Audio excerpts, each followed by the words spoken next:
Assalamualaikum warahmatullahi wabarakatuh. Perkenalkan, saya Rahmat Afrizal Sami dengan NIM 1D1222146. Kali ini saya akan mempresentasikan materi saya berjudul pemanfaatan energi geotermal. Untuk pertama itu kita harus tahu dulu apa itu energi geotermal.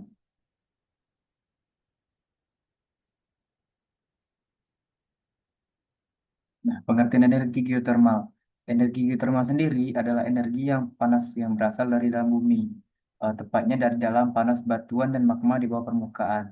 Panas ini tercipta karena aktivitas geologis seperti pergerakan lempeng, tektonik, panas sisa pembentukan bumi, dan peluruhan unsur radioaktif dalam batuan. Nah, berarti energi ini adalah geo, itu sendiri adalah bumi. Jadi, geotermal adalah energi yang berasal dari panas bumi. Selanjutnya itu adalah sumber energi geotermal. Nah, sumber energi geotermal berasal dari panas yang terdapat di dalam bumi, yang dihasilkan oleh panas sisa pembentukan bumi, peluruhan unsur radioaktif dalam batuan, aktivitas magma di bawah permukaan, serta pergerakan lempeng tektonik yang menimbulkan panas pada area tertentu. Nah, panas tersebut menghangatkan batuan dan air tanah sehingga membentuk reservoir panas bumi yang dapat dimanfaatkan sebagai sumber energi, menghasilkan uap dan atau air panas yang digunakan dalam berbagai keperluan, termasuk pembangkit listrik. Nah, namun kebanyakan energi geotermal ini digunakan sebagai pembangkit listrik. Selanjutnya itu adalah jenis pembangkit geotermal. Nah ya, untuk jenis pembangkitnya itu ada tiga. Yang pertama itu dry steam plant, selanjutnya yaitu adalah binary cycle, dan flash steam plant. Nah, untuk dry steam plant itu menggunakan uap kering langsung dari reservoir untuk memutar turbin.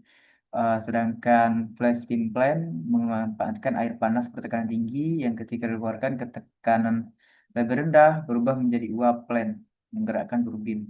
Nah, yang terakhir itu adalah binary cycle plant yang menggunakan air panas bertemperatur menengah untuk memanaskan fluida sekunder yang memiliki titik didih rendah sehingga menghasilkan uap yang kemudian memutar turbin. Nah, jadi itu adalah ketiga jenis pembangkit geotermal serta masing-masing perbedaannya. Selanjutnya itu adalah manfaat energi geotermal. Selain digunakan sebagai pembangkit listrik, energi geotermal ini sendiri eh, juga berkelanjutan karena tidak bergantung pada cuaca serta menghasilkan emisi karbon yang jauh lebih rendah dibandingkan energi fosil. Nah, pemanfaatan membantu mengurangi ketergantungan terhadap bahan bakar fosil, mendukung juga upaya pengurangan dampak perubahan iklim, serta menyediakan energi yang dapat diandalkan untuk jangka panjang. Selain itu, pengembangan proyek panas bumi juga membuka peluang kerja di bidang eksplorasi, teknik, dan operasional, sehingga memberikan manfaat ekonomi bagi masyarakat sekitar dan negara. Nah, energi geotermal sendiri itu jangka waktunya itu lebih lama dan berkelanjutan, sedangkan energi fosil itu energi terbatas, jadi tidak bisa untuk diperbarui. Selanjutnya itu kelebihan dari energi geotermal. Energi geotermal memiliki berbagai kelebihan, antara lain bersifat terbarukan dan tersedia secara terus-menerus karena panas bumi tidak habis digunakan, serta mampu menghasilkan listrik secara stabil tanpa bergantung pada kondisi cuaca seperti matahari atau angin. Selain itu, energi ini juga ramah lingkungan karena emisi gas rumah kacanya sangat rendah dan wilayah yang memiliki potensi panas bumi dapat memanfaatkan sebagai energi lokal yang efisien. Pengembangannya juga berpotensi meningkatkan perekonomian melalui penciptaan lapangan kerja di sektor eksplorasi dan operasi pembangkit. Nah, seperti yang tadi sebelumnya ya bahwa untuk energi geotermal sendiri itu terbarukan dan tersedia secara terus-menerus. Sedangkan energi fosil itu tidak terbarukan dan itu bisa habis.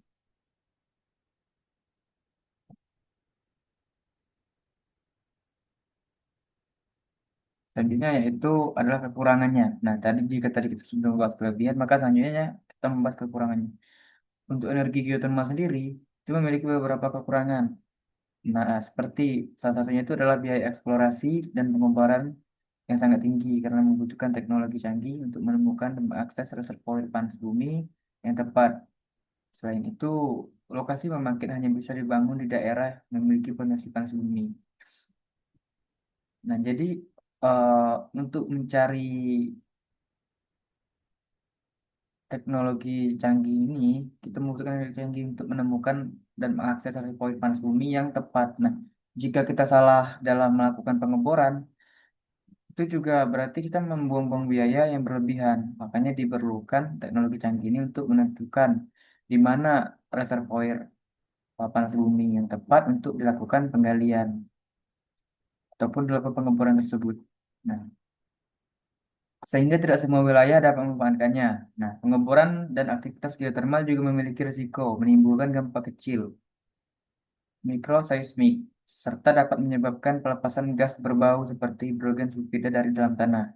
Di beberapa kasus, pengolahan air panas dan uap yang tidak tepat dapat menimbulkan dampak terhadap lingkungan sekitar, sehingga membutuhkan pemantauan dan pengolahan yang baik. Nah, jadi untuk energi geotermal ini sendiri itu nggak bisa dilakukan oleh seseorang yang nggak memiliki pengalaman, sebab risiko-risikonya itu juga besar itu. Salah satunya itu adalah dapat menimbulkan dampak terhadap lingkungan sekitar.